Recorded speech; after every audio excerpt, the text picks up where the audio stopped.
Mesdames, Messieurs, bonsoir et bienvenue sur Gabon 24, il est 20h et comme vous le savez, c'est l'heure du grand format de l'actualité dont voici les principales articulations. À la une de ce journal, les grands chantiers sous le regard du chef de l'État. Le président de la République poursuit ses visites d'inspection des travaux prioritaires dans le Grand Libreville pour s'assurer du strict respect des délais de livraison. Une immersion de terrain qui illustre la volonté ferme des autorités de la Ve République de faire des infrastructures routières un véritable levier de développement national. Et à quelques jours seulement de la célébration de la fête nationale du 17 août, la préservation du vivre ensemble revient au cœur des débats. Face aux dérives de plus en plus visibles sur les réseaux sociaux, plusieurs citoyens tirent la sonnette d'alarme et plaident pour une plus grande retenue, tout en soulevant l'épineuse question des frontières de la liberté d'expression dans la société gabonaise. Et enfin, une nouvelle session criminelle s'ouvre ce mardi à Libreville pour la justice des mineurs. Pendant un mois, 45 affaires impliquant 56 adolescents âgés de 13 à 17 ans seront examinés.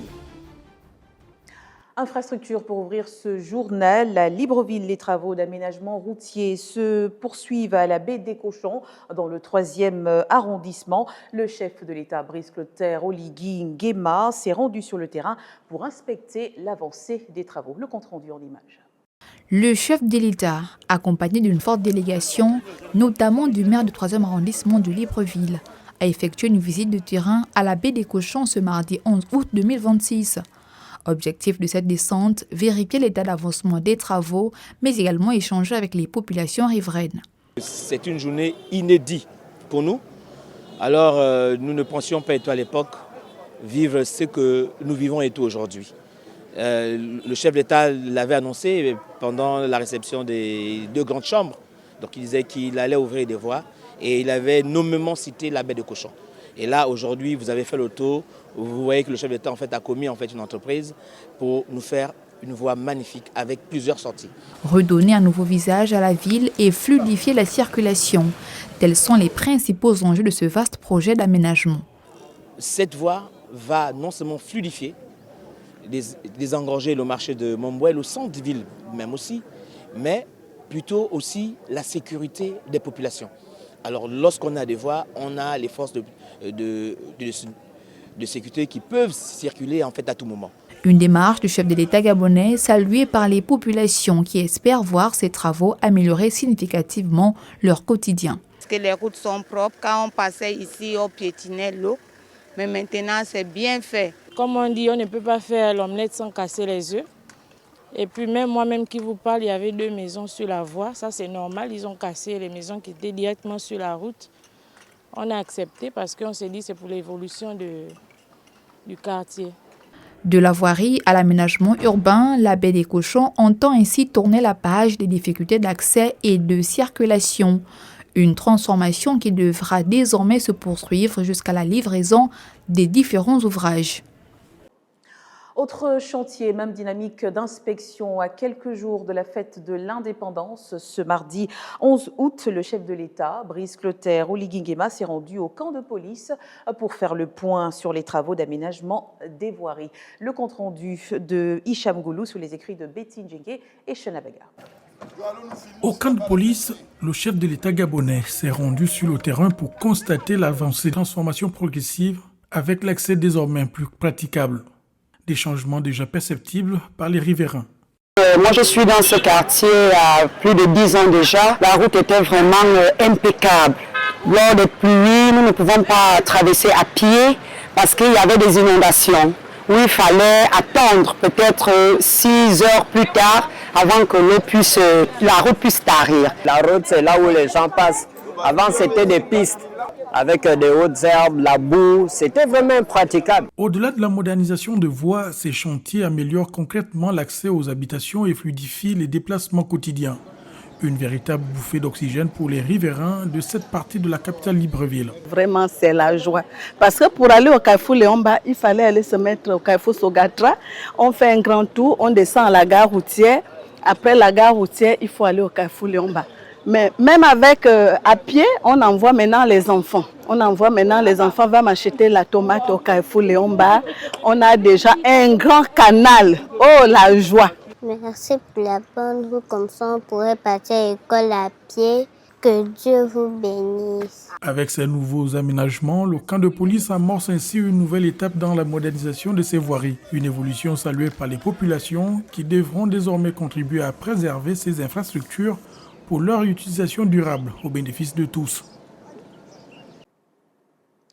Ce suivi des grands chantiers s'est poursuivi à Nzengayong, dans le 6e arrondissement de Libreville. Un déplacement qui traduit la volonté constante des autorités de rénover le réseau routier, axe prioritaire du développement du Gabon. Les précisions sur place d'Alexandre Israël Baudo. Du chantier moderne à la cité des ambassadeurs en passant par dragage, le visage des voiries a changé dans cette partie de la capitale gabonaise. Une cure de jouvence des voies de communication à mettre à l'actif du président de la République Brice Clotaire Oligui Nguema qui s'est rendu sur les différents sites. Pour les habitants de Nzengayong, le mauvais état routier reste un mauvais souvenir. C'était une piste, les gens ne pouvaient même pas passer. Oui, avec l'arrivée du bâtisseur, vraiment, on est en joie. La route est un facteur essentiel pour le développement de tout pays. Et grâce au bétonnage de ses voies secondaires dans le 6e arrondissement, l'activité socio-économique prend de l'ampleur dans cette partie de Libreville. C'était grave. La population a crié. Peut-être Dieu a su qu'aujourd'hui, ça puisse se passer. Il n'y avait rien. Rien que... Ce n'était même pas les nids d'oiseaux. Non, c'était vraiment le fleuve. Il faut quitter là-bas les chaussures qu'on appelle les bottes. Les femmes, les hommes, 3 voitures, 3 chaussures, tant pour moi. Donc c'était grave. Si la population salue l'ensemble des réalisations du chef de l'État, il n'en demeure pas moins que leurs attentes restent multiples. Si au contraire, il y en a même beaucoup, l'insécurité. Il y a plus de circulation et j'aimerais qu'il y ait plus de dos d'âne pour éviter. Pourquoi? Parce que dans la zone, nous avons beaucoup d'enfants. Le courant, ça va. Il n'y a plus tellement de coupures, non. Là, ça va. Sauf cette nuit-là, bon, il y a plus tellement de coupures, mais c'est de l'eau. Nous souffrons avec des brouettes. Notons que la vision du président Oligui Nguema pour le réseau routier repose sur le désenclavement du territoire national, la modernisation des axes économiques, tout en accélérant les chantiers de qualité pour relier efficacement les 9 provinces du Gabon. Toujours au cœur de cette tournée d'inspection, cap cette fois sur le front de mer de Libreville. Ce mardi 11 août, à 7 jours seulement de la fête nationale de l'indépendance, le président de la République a arpenté le chantier de la promenade du lycée national Léon Bas. Une visite de terrain pour s'imprégner de la métamorphose de cet espace emblématique pensé pour embellir la capitale et améliorer le quotidien des riverains. On regarde. Aujourd'hui, c'est une fierté pour nous, population gabonaise, de parcourir sur les côtes de la mer. Et notre souci majeur, c'est de sauvegarder ce patrimoine dans de très bonnes conditions de propriété, parce que l'hygiène doit être accentuée. Que la vision de notre président soit vraiment encouragée par l'ensemble des Gabonais et tous nos compatriotes résidant au Gabon. Il faudrait que le cadre reste propre, accueillant, beau à visiter tout le long. Par rapport à avant, on avait de la peine à marcher. Et aujourd'hui, c'est une fierté, c'est une joie. On avait juste un site naturel qui n'apportait pas un cachet supplémentaire. Donc ici, là, on voit vraiment un vrai travail de réflexion, un vrai travail d'une certaine vision qui accompagne tout ce qui se trouve autour en termes d'infrastructure. C'est un site qui va apporter beaucoup à Libreville parce que ça va contribuer au côté touristique déjà. Et ça va apporter une grosse plus-value en termes de carte postale. Je trouve que l'initiative elle est très bonne, elle doit être encouragée par les citoyens gabonais. Et cette dynamique de modernisation des zones urbaines se poursuit dans la commune d'Akanda. La visite du président s'est concrétisée par l'inauguration d'une nouvelle route de terrain de basket-ball. Si la mairie et les populations saluent ces avancées concrètes, l'heure est aujourd'hui au civisme et au maintien, surtout en état de ses acquis pour le bien-être collectif. On en parle plus en détail avec Rona Charline Noué-Condé et Jospin Bobadianga. À Akanda, l'accueil réservé au président de la République est à l'image de l'attente des populations face aux investissements réalisés dans la commune. Une nouvelle route pour faciliter les déplacements, un terrain de basket pour offrir aux jeunes un espace de pratique sportive, 2 infrastructures qui viennent répondre à des besoins concrets. Aujourd'hui, le chef de l'État a inauguré une partie des travaux d'aménagement des voiries dans la zone de, si vous connaissez Akanda, notamment en Ngonje, dans la zone de le rond-point que l'on appelle Chocho, hein, jusqu'à la mosquée de la Paix. Donc il y a une partie déjà achevée pour laquelle il y a eu cette inauguration et il y a eu la visite du reste des travaux de voirie qui sont en cours par l'entreprise CITP. Car pour la municipalité, ces réalisations s'accompagnent d'une exigence forte, celle de faire évoluer les comportements, notamment dans la gestion des déchets, qui figure parmi les priorités. Il est demandé, et c'est la loi qui le dit, à tous les riverains d'une route, hein, de pouvoir entretenir devant chez eux, de curer les caniveaux, de ravaler leurs murs. Mais ce n'est pas toujours le cas. Nous allons dans l'insalubrité. Vous avez les gens qui jettent dans les caniveaux toutes sortes de détritus. Nous avons le nouveau dispositif de gestion des déchets avec Clean Africa. Il a été décidé que dans Akanda, les populations doivent sortir leurs ordures ménagères les mardis, jeudis et samedis à partir de 18h. Une discipline collective que la mairie souhaite voir s'installer durablement, l'enjeu étant à la fois de préserver les espaces publics, maintenir la propreté et faire de chaque habitant d'Akanda un acteur de l'amélioration de son environnement. Toujours au cœur des grands chantiers de développement, mais sur le terrain de l'enseignement supérieur cette fois.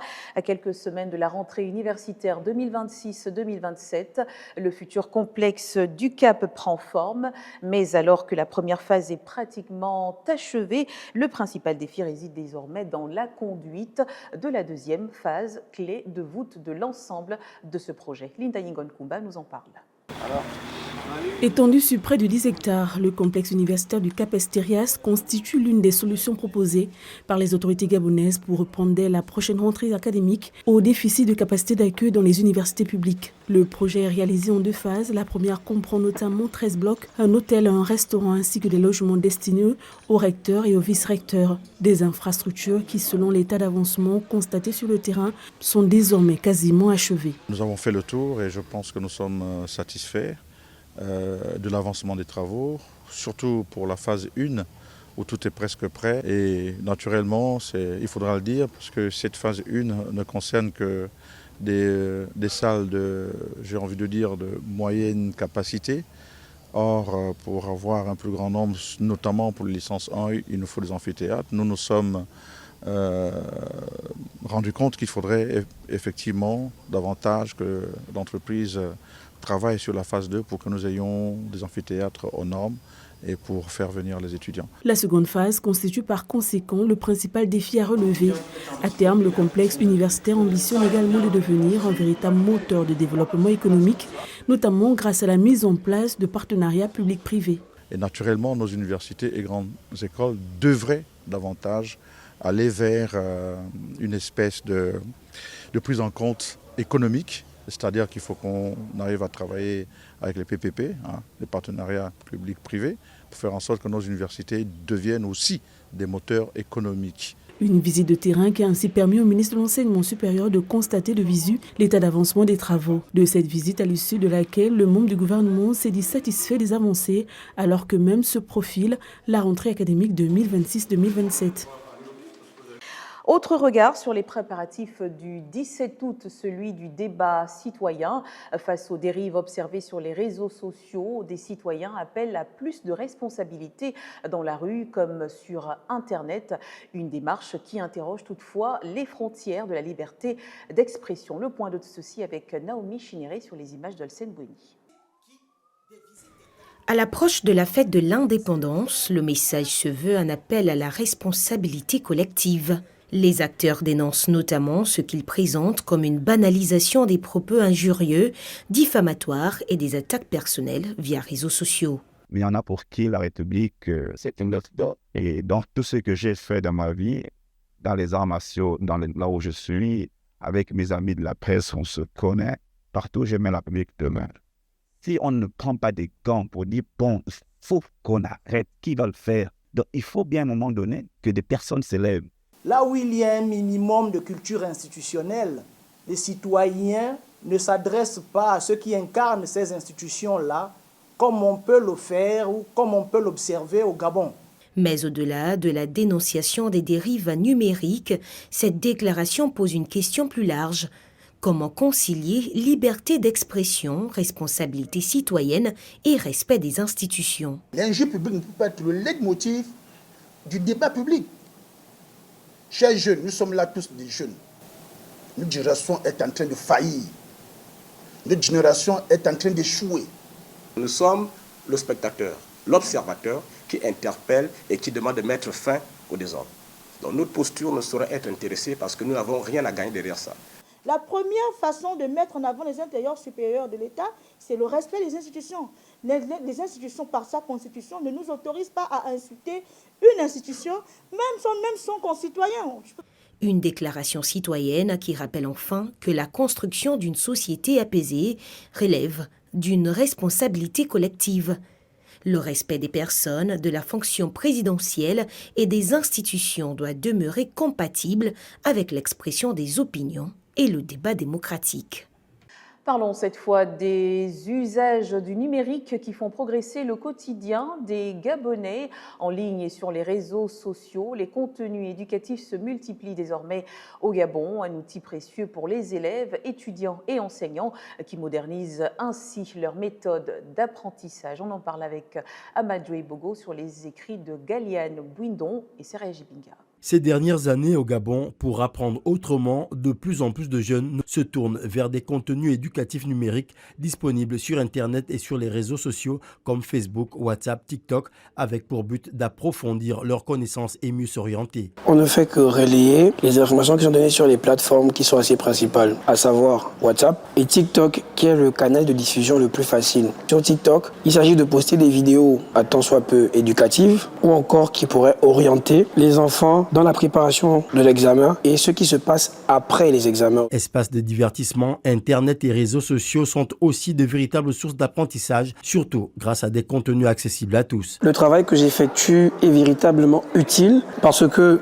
dans les commentaires, on aperçoit souvent des personnes qui posent des questions. Quelles sont les filières prioritaires? Vers quoi on pourrait s'orienter? J'ai pu créer des contacts avec des personnes qui travaillent soit à l'ANBG, soit au SOSUP pour avoir des informations précises. Au-delà des vidéos de divertissement, les créateurs de contenu partagent aujourd'hui des connaissances dans des domaines variés permettant aux internautes d'apprendre autrement. Peu de personnes qui proposaient ce type de contenu.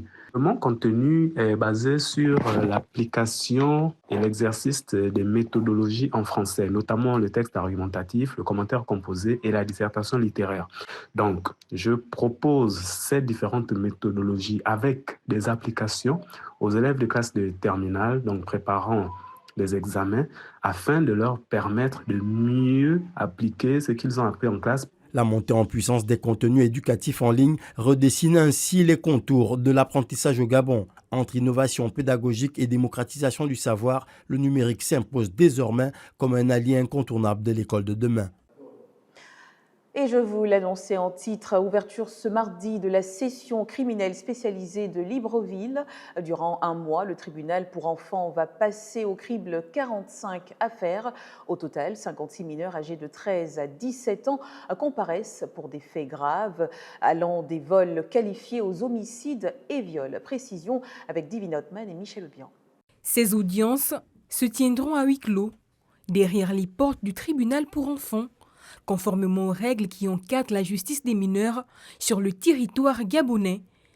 Pour cette session, 45 affaires sont inscrites au rôle, concernant au total 56 enfants âgés de 13 à 17 ans. Les faits pour lesquels ils sont poursuivis, ce sont essentiellement des viols sur mineurs, des vols qualifiés, ainsi que des homicides volontaires et involontaires. Aujourd'hui, 2 enfants sont présentés devant le tribunal pour enfants.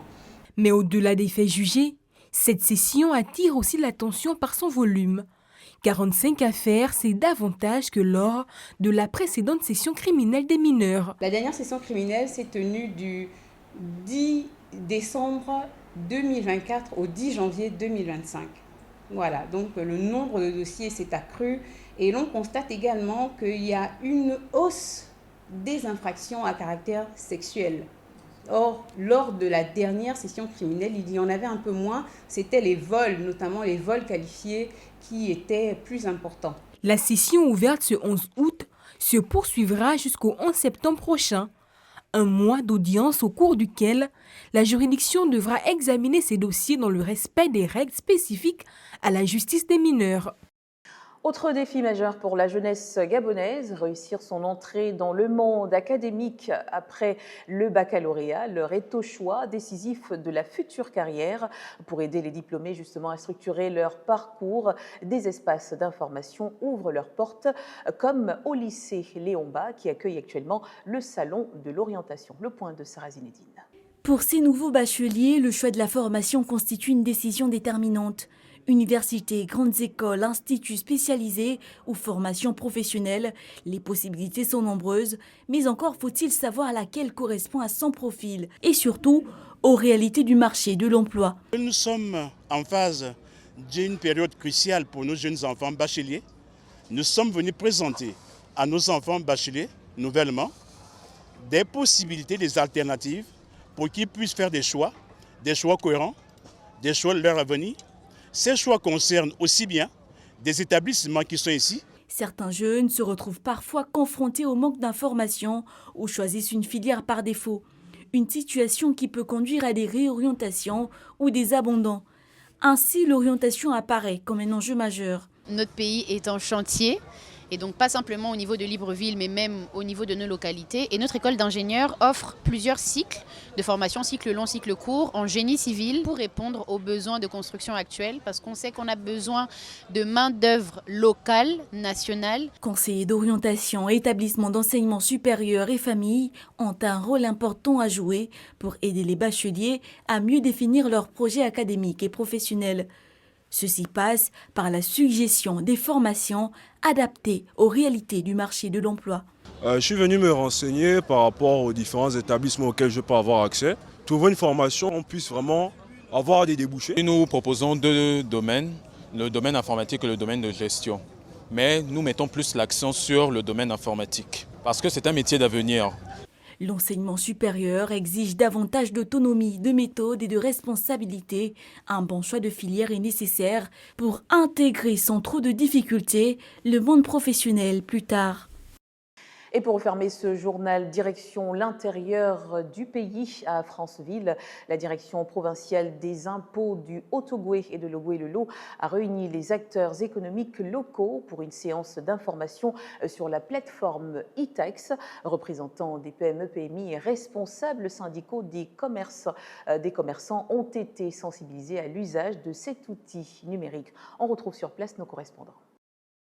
À l'appel de la direction provinciale des impôts du Haut-Ogooué-Ogooué-le-Lot, les syndicats des commerçants, de même que les représentants des PME, sont arrivés en grand nombre à Franceville. Une rencontre pour susciter l'adhésion du plus grand nombre d'opérateurs à la plateforme de télédéclaration et de télépaiement mise en place par la Direction générale des impôts.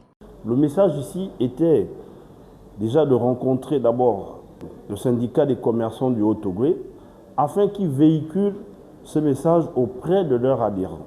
Aux opérateurs présents, toute l'information sur le portail fiscal gabonais a été livrée. Nous sommes maintenant dans la 5e République et que nous digitalisons. Et c'est vrai que tout contribuable n'ont pas la même main et la même habitude d'utiliser tout ce qui est téléprocédure. Donc l'objectif ici est vraiment de vulgariser et de montrer la simplicité d'utilisation de ce système. Et je pense, et nous en sommes tous convaincus, que progressivement, que ce soit les petits commerçants, aussi bien que les grandes entreprises qui ont pris la main sur ce système depuis bien longtemps, verront les avantages qu'il y a d'utiliser les téléprocédures. L'outil e-tax, c'est d'indéniables atouts pour les opérateurs. Avec la digitalisation, ça nous permettra de réduire nos coûts de transport, d'avoir automatiquement une réponse en ligne sans se déplacer, de aussi vérifier nos capacités fiscales, bien évidemment. Mais pour une certaine classe de commerçants, il y a encore quelques efforts à faire pour maîtriser le e-tax. Il y a des procédures à faire. Chez nous, les opérateurs économiques, il y a beaucoup illettrés, vous voyez. Donc il faut qu'on s'assoie, on parle comment nous faire apprendre à faire le trajet. Après le Haut-Ogooué, La communication doit se poursuivre dans le Guelolo, l'autre province chapeautée par la Direction provinciale des impôts. Ce journal se referme, mais avant de nous quitter, le rappel des titres.